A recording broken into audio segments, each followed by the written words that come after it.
Nah, obsesinya dia ini yang berpendapat kalau jaringan otak itu sebagai gudangnya fisik manusia semakin menjadi-jadi ketika pada tahun 1950-an seorang dokter asal Rusia bernama Vladimir Deminikov yang berhasil menciptakan anjing berkepala dua. Bukan Cerberus kepala 3, ini kepala 2. Yang dilakukan dengan cara mencangkokkan kepala anjing ke tubuh anjing lainnya. Yang mana pada saat itu mendapatkan perdebatan yang cukup sengit ya, karena halo para penikmat rawon, selamat datang kembali di channel horor kesayangan kita semua, Horor Rawon. Masih bersama gua, Suara Gaib. Oke, jadi seperti yang kita tahu, saat ini nih ada banyak sekali hal-hal yang memudahkan hidup kita. Entah itu apalah gitu, coba lu sebutkan. Itu karena jasa para ilmuwan, yang mana berkat penelitian dan eksperimen yang mereka lakukan berhasil menemukan banyak sekali benda-benda atau hal-hal yang mempermudah hidup kita. Misalnya saja dalam bidang medis kita menemukan vaksin cacar, atau misalnya mesin X-ray, atau bahkan yang paling simpel dalam kehidupan kita yaitu mesin cuci misalnya. Masih banyak lagi sih, televisi dan lain-lain gitu. Tapi para ilmuwan ini juga punya sisi-sisi gelap yang kayaknya akan membuat banyak orang nggak cuma merinding, tapi juga mual gitu karena eksperimen yang mereka lakukan. Kalau saja nih tidak ada etika yang membatasi mereka, kayaknya mereka tuh bisa melakukan apa aja deh untuk mendapatkan sesuatu yang bernama ilmu pengetahuan. Nah, seperti beberapa ilmuwan yang eksperimennya akan gua bahas kali ini. Jadi, ini dia 5 eksperimen paling mematikan yang pernah dilakukan. Penasaran? Check this out. Oke, jadi eksperimen yang pertama kayaknya akan cukup mengusik buat kalian para pecinta binatang ya. Karena di eksperimen ini melibatkan 2 jenis binatang maksud gua, yaitu anjing dan juga monyet. Yang mana eksperimennya dilakukan dengan cara yang cukup mengerikan sih kalau menurut gua. Oke, jadi adalah Dr. Robert J. White, seorang dokter bedah saraf yang pada saat itu bekerja di sebuah rumah sakit di Cleveland, Amerika. Nah, si Dr. White ini punya pandangan kalau jaringan otak itu adalah gudang fisiknya tubuh manusia gitu. Jadi semua hal fisik itu bisa dilakukan selama masih ada jaringan otaknya nih.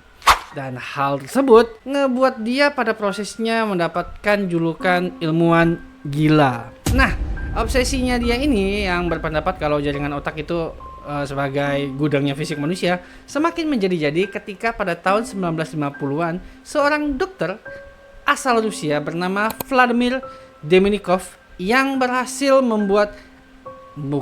menciptakan anjing berkepala 2. Bukan Cerberus kepala 3, ini kepala 2.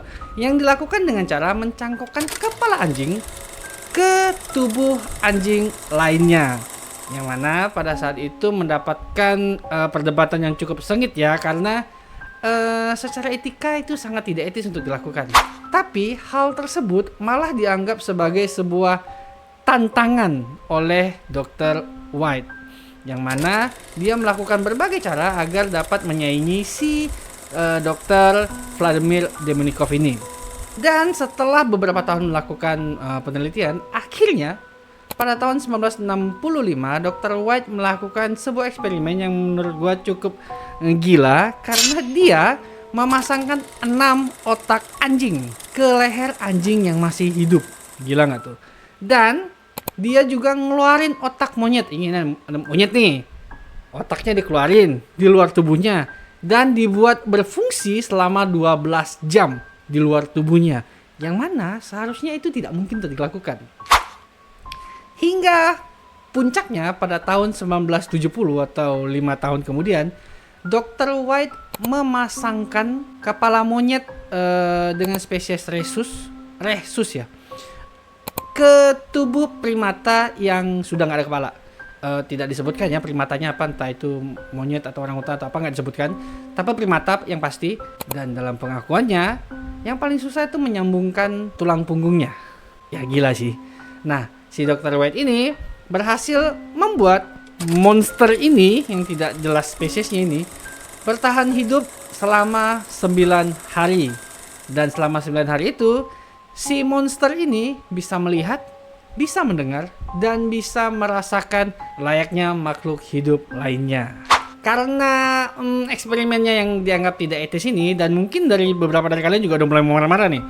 Namun, semua eksperimen yang dilakukannya membuat dia menemukan satu cara untuk mengawetkan otak ketika sedang melakukan operasi. Jadi ada misalnya melakukan segala hal operasi yang berhubungan dengan otak, dia tuh menemukan caranya agar otak ini bisa bertahan lebih lama gitu, sehingga tingkat keberhasilan operasi menjadi lebih tinggi, yang mana sangat-sangat membantu dunia medis sekarang. Bahkan ya, si Dr. White ini mendapatkan penghargaan dari pemerintah Rusia berkat jasa dia menemukan cara mengawetkan otak saat melakukan operasi ini. Ya, kalau dari segi etis memang apa yang dilakukan oleh si Dr. White ini memang tidak bisa dibenarkan ya. Tapi apa yang dia lakukan, semua eksperimen yang dilakukan, membuat dia menemukan sebuah penemuan yang sangat-sangat membantu dalam bidang medis ya, dan bahkan mungkin masih digunakan sampai saat ini. Tapi nih, kalau menurut kalian para penikmat rawon, layak nggak sih si Dr. White ini mendapatkan penghargaan? Karena ya di sisi lain dia menemukan sesuatu, tapi di sisi lain dia melakukan sesuatu yang mungkin tidak bisa diterima banyak orang. Gimana menurut kalian? Tulis di kolom komentar. Oke, langsung aja. Next! Oke, jadi eksperimen yang kedua adalah sebuah eksperimen yang dilakukan oleh sebuah universitas yang sudah sangat mendunia, yaitu Universitas Harvard. Yang mana dia melakukan eksperimen psikologi kepada 22 mahasiswanya. Pada eksperimen ini, ke-22 mahasiswa tersebut diminta untuk menuliskan pendapat dan keyakinan mereka. Setelah itu nih, mereka akan diikat di sebuah kursi, dipasangin elektroda, dan kemudian wajah mereka akan diberikan sinar yang terang banget gitu. Setelah itu, mereka diminta untuk memperdebatkan keyakinan dan pendapat mereka ini dengan mahasiswa jurusan hukum yang pada saat itu diminta untuk bersikap sejahat dan sekasar mungkin, sehingga menjatuhkan mental mereka lah gitu. Nah, setelah berdebat dan berhasil mempermalukan ke-22 mahasiswa tersebut, mereka akan diminta untuk menonton hasil rekaman tersebut berulang-ulang hingga 3 tahun lamanya. Lo bayangin, gila nggak? Sebagai informasi, di eksperimen ini memang tidak ada yang meninggal, jadi tidak ada korban jiwa. Namun, eksperimen ini berhasil menciptakan seorang monster yang nantinya akan dijuluki sebagai Unabomber atau Unabomber gitu. Yang mana pada prosesnya nih, si Unabomber ini berhasil menewaskan 3 orang dan 23 orang lainnya luka-luka. Jadi siapa nih si Unabomber ini? Oke. Jadi si Unabomber ini adalah salah satu peserta dari eksperimen tersebut bernama Kaczynski, yang pada akhirnya setelah eksperimen tersebut selesai menjadi seorang yang sangat benci dengan teknologi, sehingga dirinya ingin membalikan sisi negatif dari revolusi industri, yang akhirnya membuat dia menjadi sosok si Unabomber ini yang aktif pada tahun 1978 hingga 1996. Nah, untuk melakukan aksinya nih, si Kaczynski atau si Unabomber ini mengirimkan 16 alat peledak ke universitas, ke bandara, dan juga ke rumah-rumah orang tidak bersalah gitu. Random aja gitu, kalau lu sial lu dipasangin bom di rumah lu gitu. Yang pada akhirnya menewaskan 3 orang dan juga membuat 23 orang lainnya luka-luka. Eksperimen yang ketiga ini dilakukan oleh, gua rasa tidak bisa disebut seorang ilmuwan sih, karena ini dilakukan oleh sebuah pemerintah kepada rakyatnya, yang mana memang cukup sering dilakukan tapi dilakukan secara rahasia gitu.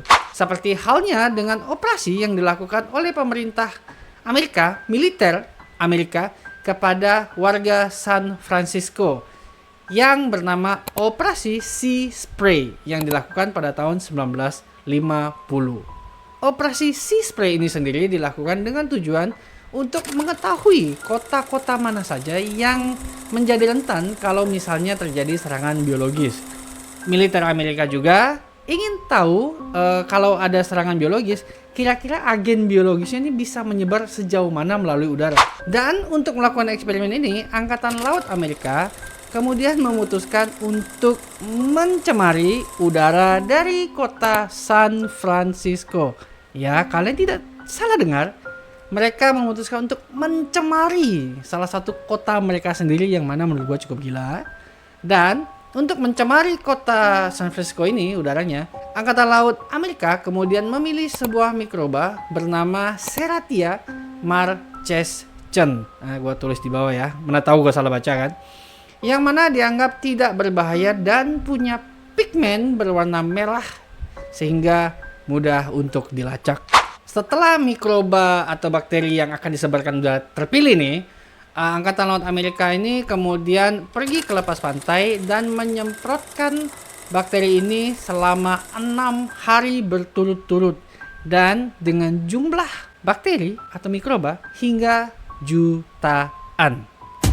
Jadi jumlahnya sangat banyak sekali. Dan dengan jumlah bakteri segitu banyaknya, tidak perlu menunggu waktu yang lama hingga warga-warga San Francisco yang pada waktu itu berjumlah kurang lebih 800.000 orang jiwa itu menghirup bakteri ini dalam jumlah yang sangat besar. Dengan banyaknya jumlah bakteri yang masuk ke dalam tubuh manusia, tidak aneh memang kalau eksperimen ini berakhir dengan petaka.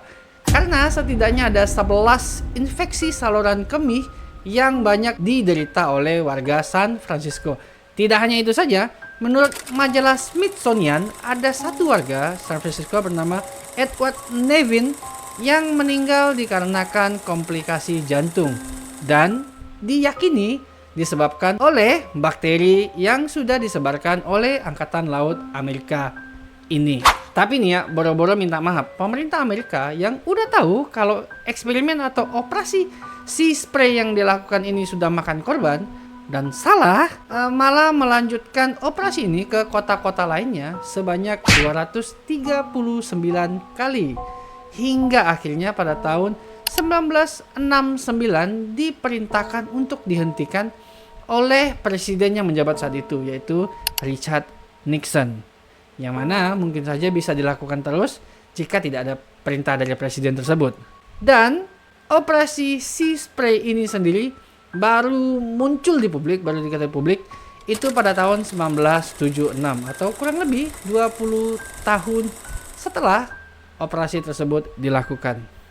20 tahun cuy, gila.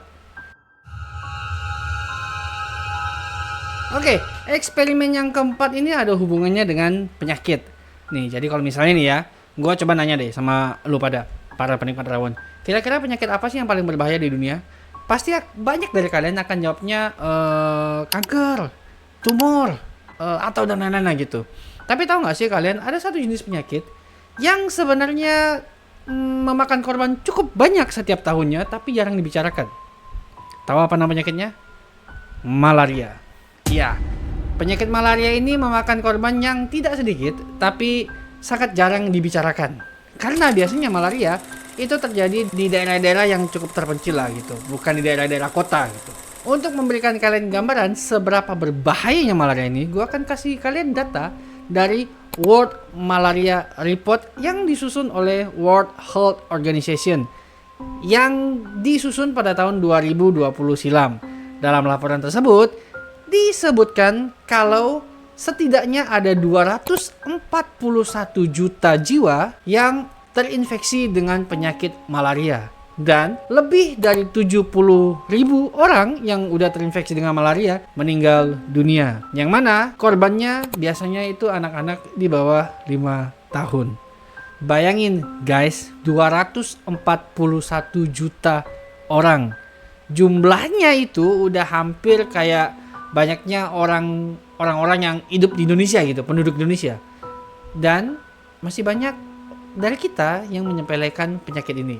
Walaupun sebenarnya gue ngerti sih kenapa penyakit ini cukup disepelekan, karena saat ini udah ada obat yang udah bisa nyembuhin penyakit malaria. Terlepas dari kalian bisa akses obat ini atau tidak. Nah, apapun itulah ya, kita harus berterima kasih dengan ilmuwan dan dokter-dokter yang udah nemuin obat dari malaria ini. Kalau enggak, tentu korbannya akan semakin banyak. Tapi, tahu nggak kalian? Kalau obat malaria itu sendiri, bukan atau diciptakan gitu, tidak semuanya dilakukan dengan prosedur yang baik dan sesuai etikanya gitu. Ada juga yang dilakukan dengan sembarangan sehingga menyebabkan korban jiwa. Salah satunya adalah sebuah eksperimen yang dilakukan oleh pemerintah Amerika Serikat di lembaga permasyarakatan Stateville, yang mana pada saat itu ingin mencari obat untuk melawan malaria, tapi harus diuji cobakan kepada manusia. Yang mana niatnya baik untuk mencari obat, tapi prosesnya mungkin agak sedikit kurang tepat menurut gua.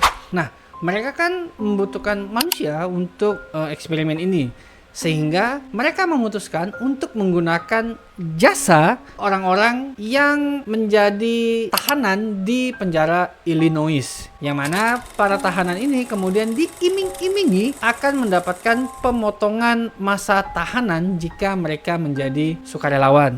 Nah, dengan iming-iming tersebut, siapa sih yang nggak pengen bebas tahanan gitu kan? Akhirnya para narapidana ini, tahanan ini beramai-ramai untuk menjadi sukarelawan, dan jumlahnya cukup di luar dugaan, yaitu sebanyak 400 orang. Dalam eksperimen ini, para tahanan kemudian akan digigit oleh 10 ekor nyamuk tiap harinya, dan setelah itu mereka akan diberikan obat anti malaria. Nah, di sini nih, obat anti malaria yang mereka berikan ini bukan menyembuhkan mereka, tapi membuat beberapa narapidana malah terkena serangan jantung. Dan bahkan ada dari beberapa mereka yang harus meninggal. Selain itu, beberapa narapidana juga menderita demam malaria yang panasnya itu sangat ekstrim. Bahkan ada yang mencapai 106 derajat. Tapi tahu nggak kalian apa yang lebih mengejutkan? Yaitu eksperimen ini berhasil dilakukan selama 30 tahun tanpa ada yang tahu. Lu bayangin? Ada berapa banyak korban yang sudah ditelan ketika melakukan eksperimen ini? Gila nggak tuh? Oke, eksperimen yang terakhir juga merupakan eksperimen dengan tujuan untuk mendapatkan obat dari sebuah penyakit yang konon katanya sudah ada di muka bumi selama 450 tahun, yaitu penyakit sifilis. Kalian sudah tahu lah penyakit apa ini ya. Nah, eksperimen ini sendiri dilakukan oleh lembaga kesehatan di Amerika Serikat dan juga sebuah institut bernama Institut Tuskegee, yang mana merupakan sebuah universitas untuk mereka-mereka berkulit hitam di Macon County, Alabama. Eksperimen ini sendiri dilakukan pada tahun 1930-an dengan peserta kurang lebih 600 orang, yang mana semuanya adalah pria berkulit hitam. Mereka sendiri ikut menjadi sukarelawan di eksperimen ini karena diiming-imingi mendapatkan pengobatan gratis untuk berbagai macam penyakit. Pesertanya ini sendiri terdiri dari 2 jenis peserta, yaitu 399 diantaranya ini adalah para peserta yang memang sudah menderita penyakit sifilis, dan 201 sisanya itu tidak punya penyakit sifilis.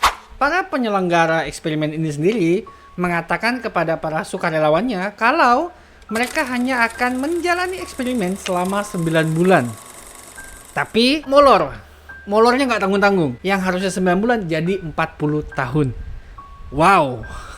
Nah, selama 40 tahun eksperimen ini dilakukan, setidaknya ada 130 orang laki-laki meninggal dunia. Setidaknya ada 40 laki-laki yang menularkan penyakit sifilis ke pasangannya, istrinya, dan 19 anak lahir dipercaya memiliki penyakit sifilis. Ditambah lagi, eksperimen ini membuat banyak sekali masyarakat Amerika, terutama yang keturunan Afrika Amerika, yang kemudian tidak percaya dengan layanan kesehatan Amerika lagi. Tapi kalian mau tahu nggak yang lebih gila? Yang lebih gilanya apa gitu?